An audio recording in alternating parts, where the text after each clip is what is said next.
Hello friends. Okay, so I wanted to pop on and just do a bit of an informal chat with you and update you on stuff that's going on. It feels like it's been ages since I've done this kind of video, and I know it's not for everyone, but I thought for those of you who are interested, I just like to keep you up to date with what I'm doing, and I've got some very exciting things on the horizon that I would love to be able to share more with you through maybe some vlogs, just through talking about it on here. And yeah, obviously this kind of lays the foundations of being like, oh, is anyone interested in seeing this stuff? But part of me is kind of like, oh, I actually really love vlogging. And I might just do some little vlogs of like special moments and things that are really exciting to me just because it's enjoyable and it's a really lovely memory thing as well.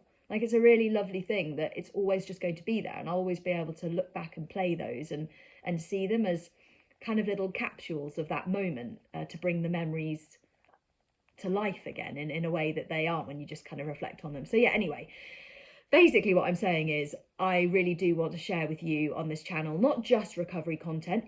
I definitely will be doing lots of that, but also I'd love to share with you more about my recovered life. And I know, and obviously I understand that isn't going to be something everyone's here for, but take what helps, take what feels relevant, leave the rest.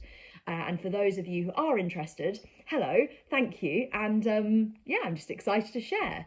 So, things that are new. First of all, Tika and Nora are now well versed in the use of the cat flap, which is very exciting because it means that they get to go outside in the garden and play out there, and it's so sweet just watching them. Nora has a particular spot that she loves to lie, which at the moment is right next to some tulips, and she just looks like picture perfect.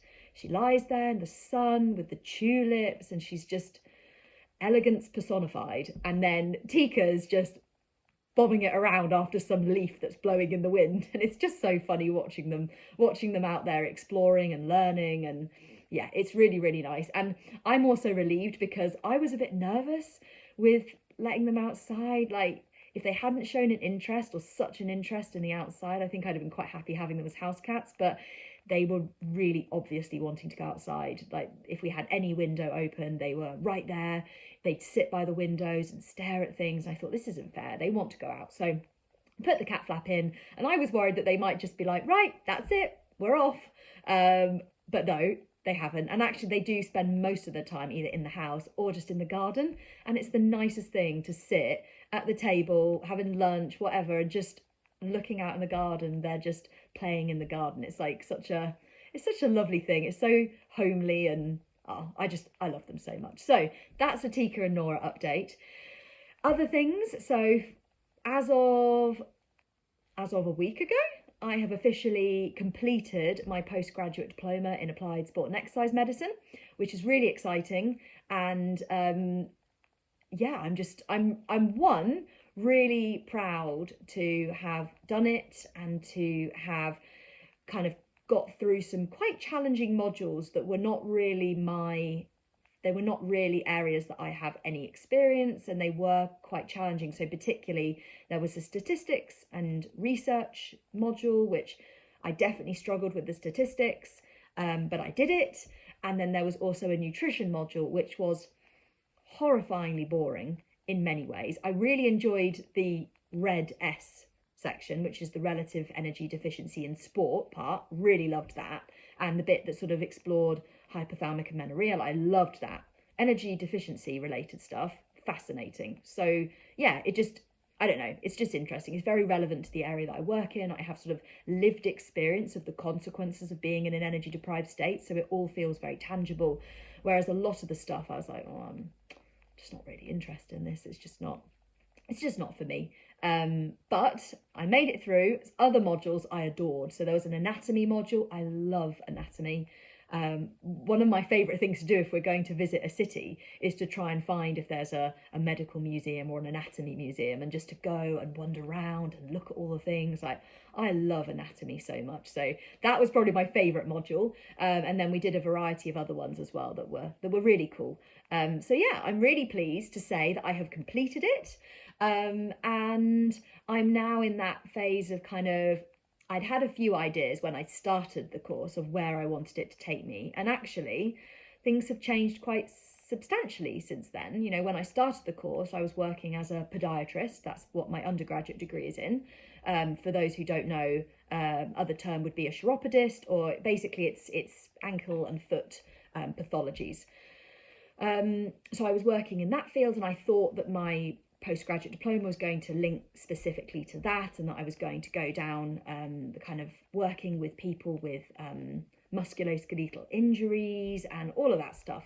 Turns out, actually, it's just not for me. And I took quite a while, years, to sort of come to that conclusion. And I had, as of the start of this year, quit podiatry. And I am now at the moment working entirely for myself as a recovery coach. And I am absolutely loving it. Like, I love the work that I do so much. I love my coachees. I love being able to use both my own lived experience and all of the research that I have done in this field to support other people through their recovery journeys. So I feel honoured to be able to do that work. And so many of my coaches, they're just such amazing people. Just honestly, if any of you are watching right now, spot on. Just love you. And oh, yes. Anyway, however, I think something that's become very apparent to me, even just in this sort of first half of this year, is that I love my coaching, but I think long term, I am someone who values variety very highly. So I think I know that I long term am wanting to do part-time recovery coach work and then part-time something else. Now, the something else has been something that I've been thinking about it for quite a while. You know, when I first started realizing that podiatry wasn't for me, at that stage, I wasn't a coach. I liked the idea of doing some recovery related stuff, but I didn't in any way see it as a career path. Like I just hadn't, I don't know, I just hadn't even contemplated that as an option at the time. So it's been something I've been thinking about for quite a long time. And I've explored a variety of different options, ranging from all sorts of different things. But I'm quite excited to say that on Saturday, just gone, I went to an open day for a course in veterinary physiotherapy.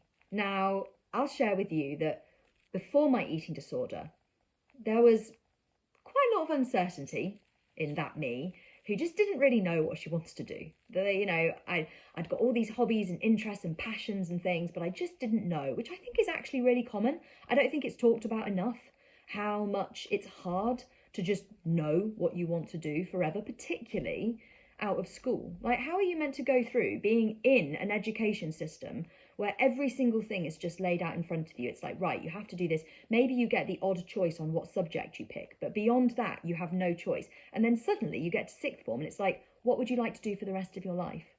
And there's this colossal pressure to just know, which can be exacerbated if you've got close friends who really know. That's not to say there's anything wrong with that. It's wonderful. You know, if someone knows and they feel really solid in, right, I just want to be a lawyer, or I really want to be a teacher, or I really, really want to be a builder. Like, they just know what they want to do. That's a wonderful thing. But if you are like me and you had no idea, actually, those people, although you could be really happy for them, it could also add additional pressure. You've got the school being like, what do you want to do? Then you've got friends that are like, well, I'm going and doing this and I'm so excited. So it was a really challenging time for me. But I remember being at the yard one day and I was kind of down there chatting to people, and there was a veterinary physiotherapist, and she came in and she was doing some work on some of the horses, and I thought, that's cool. What? And I spoke to her and chatted about her job, and she said at the time that she was working part-time as a human physio and part-time as a veterinary physio. That was her job, and I thought, that's what I want. She got a little van, she got a dog with her. I was like, that's it. That's the career. So at that point, I made the choice that that was the career path I was going to pursue. Things didn't quite go to plan. Life happened. And I ended up actually several years later training in podiatry instead of physiotherapy, which had been my initial thing I wanted to go down. I think there was a variety of reasons, and I've done a video exploring that in the past, and so I won't dig into all of that today, but there was definitely a variety of factors, I think, associated with my energy deprived brain that zoomed in on something that felt really safe, really secure, really solid, really reliable. I just zoomed in on that. And at the time, that felt like the right choice for me. However, it came to my attention probably, a few months ago, that actually now, where previously, in order to be a veterinary physio, you really had to qualify as a human physio first, now you don't have to. And it's not that that's only happened in the last few months, it's just that I've only become aware of that in the last few months. And I suddenly thought, that would be so cool. Like that would be the dream. Like working as a recovery coach part-time, and then on the other part-time working as a veterinary physiotherapist, especially with dogs. Like, it would just be amazing. So I went along to the open day and I've got loads of questions to ask, and I just came away feeling so excited, like this ball of energy inside me of like, yes. And so I'm not kind of diving, like, to be honest, I have to accrue a fair bit of formal work experience. I've got a lot of lived experience of handling dogs especially, but lots of horses as well and other animals, but I need to accrue a fairly substantial amount of formal work experience to make my application. But at the moment, I'm very excited to say that I envisage myself applying to do veterinary physiotherapy next year. So I'm going to spend the next kind of year or so getting some experience, saving up so that I've got the ability to kind of pull back my hours while I'm coaching, so that I've got loads of time to be able to really give myself optimum opportunity, is that a thing? You know what I mean. But to really give myself the chance to enjoy the studying and the learning. And then I'll apply. And I feel really excited about it. And I know for a lot of you, you're probably listening thinking this is really not very interesting or relevant at all, but it feels very cathartic to sit here and share this. And I know that a little while ago, actually, I will include the link to this post in the description below, because it's a post I made on Instagram, and in it I talked about how during recovery, I really felt like I got to know myself. Like for me, one of the tripod of recovery is nutritional rehabilitation, neural rewiring, and then rediscovery, reconnection with your core self. Like that, those are the three components. And so in recovery, I did a lot of work of reconnecting with my core self. But once I was recovered, I sort of came back into my life, and that filter of energy deprivation had been lifted, and that scarcity mindset had been lifted, and that apocalypse mode brain had been lifted. And I sort of realized that there were some elements of my life that I was like, it just doesn't feel very me. You know, it just doesn't feel, it doesn't feel like it's me, basically.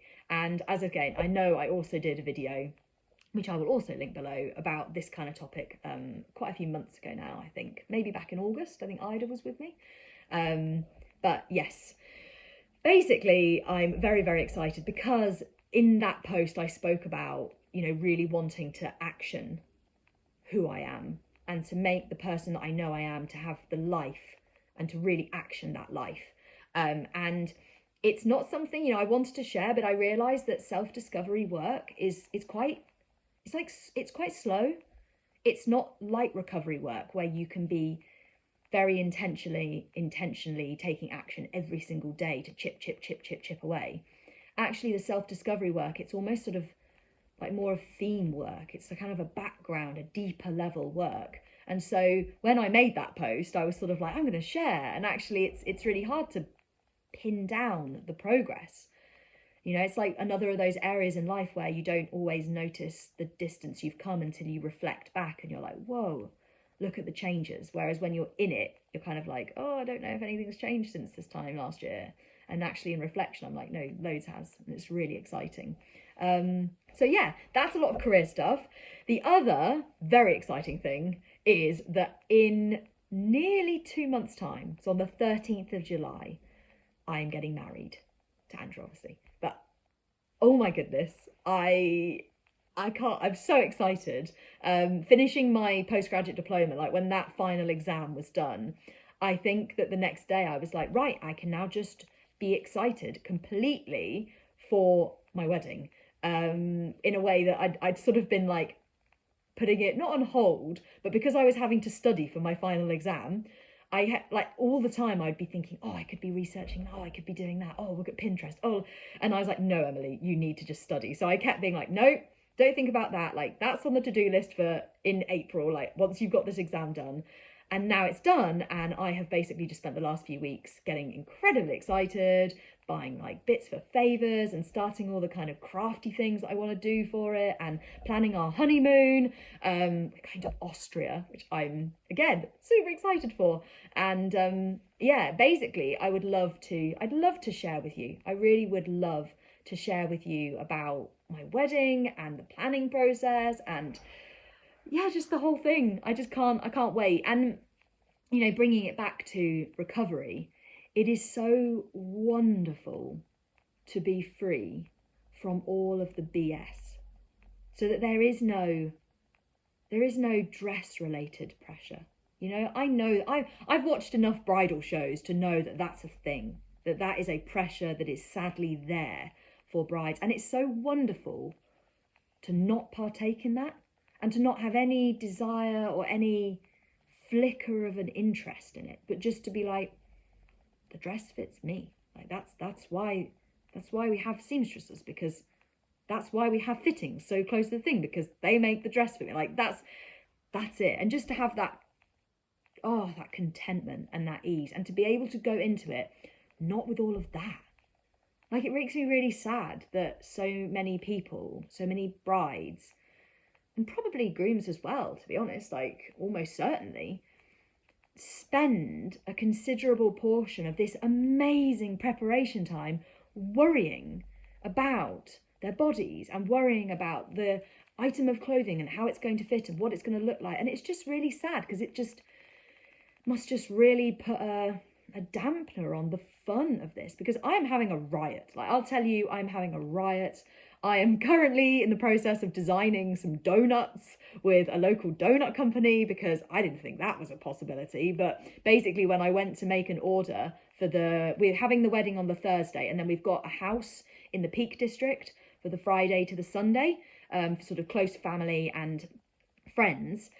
And like I basically wanted to get some donuts for the house, and so I contacted this local company, and then they were like, do you want to design your own? And I was like, say what? That's an option? Of course I do. Absolutely. I have gone for probably the most basic donut. But for me, a donut is like a Homer Simpson donut, you know, icing, sprinkles. But I just want lots of icing and lots of sprinkles. So it's I wouldn't say I've really wowed them with my flair when it comes to donut design, but I am very excited to be doing that. And I've got 2 hen do's. I have no idea what they're going to be, but there's 2 of them, and that's exciting.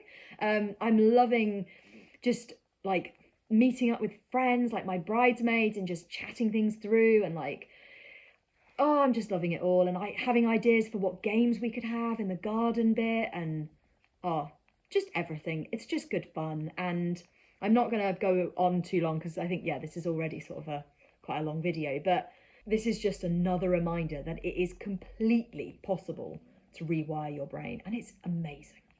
It's amazing. Because I know for a fact, if I had still had an eating disorder, so much of what is being planned at the moment and what is going on would have been tinged with conditions and hoops to jump through and background low-level bubbling anxiety, you know. And I'm not even talking about like the depths of it. I just mean if I'd stayed in quasi. Like if I'd stayed in that quasi place, yes, on a surface level, people would have been like, oh yeah, no, that's, you know, no one would have noticed anything, but I would have known. I would have known that when the taste testers for the donuts arrived, that it would have been, you know, pre-considered, and it would be hoops that had been jumped through, and that there would be BS eating disorder going on in my brain, and that the hen do's, that there would be kind of, yes, there would be excitement, there would also be this tinge of, I wonder what it's going to be, and I wonder where we're going to go, and I wonder what we're going to be, where we stay, because will they have breakfast, or will we have to take our own, and there was just all of that. And it's so nice. There isn't.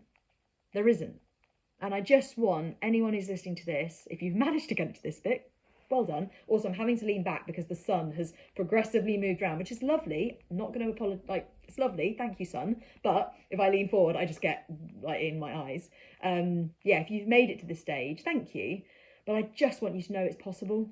Like, I really, really want you to know that it is possible to be completely free and that it is absolutely worth pursuing. Like, a cage is a cage, no matter how subtle or spacious. And quasi is a cage. You deserve a life that is not lived in a cage. You deserve freedom. You deserve fun. You deserve contentment in your mind and in your body. And that is a destination for you. It is an option. And I implore you to choose right here, right now, today, where you are, to take the next step towards that destination, because it is so worth it. And I want you to join me. I want you to join me on the other side. We can sit in the destination of recovered and be like, oh, isn't it great? Like, doesn't all of that hurt? Doesn't all of the doubt, doesn't all of the struggle make sense now? Doesn't all of the hunger make sense? Doesn't all of that tiredness make sense? Like, doesn't it all just make sense? So yeah, anyway, I am going to wrap this up because otherwise it is going to be a very, very long video. And yeah, let me know below in the comments what you think about me sharing a little bit more about my recovered world. I know I kind of said this in the Snowdonia one, but I'm interested to know if people are interested in some wedding related content, and also maybe some career related self-exploration. Like, I really love the topic of self-discovery, and I think it's incredibly relevant to everyone, because we live in a world that is progressively orientated around external. What should you want? What should you do? What do other people think? What are they doing? What have they got? It's all so external. I think there's a huge value in coming back into yourself and getting to know who you are, like, as the platform from which then you can connect with your values, you connect with your dreams, what you envisage as the life you want to live, what success is to you, what the destination is for you, what a happy, joyful life is for you. And then you can get intentional about making that happen. You know, I think self-discovery is just so, so important. And in recovery from an eating disorder, just even more so, because let's be honest, eating disorders drive a wedge between you and your core self. And so there's just this disconnect from understanding sort of who you are. I'm literally having to do this to get away from the sun. So yeah, basically, I'd really like to do some more self-discovery content, and let me know below in the comments if that's something that you would be interested in seeing, watching, hearing.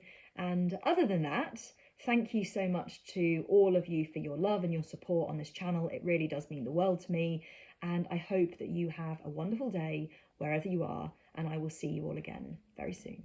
Bye.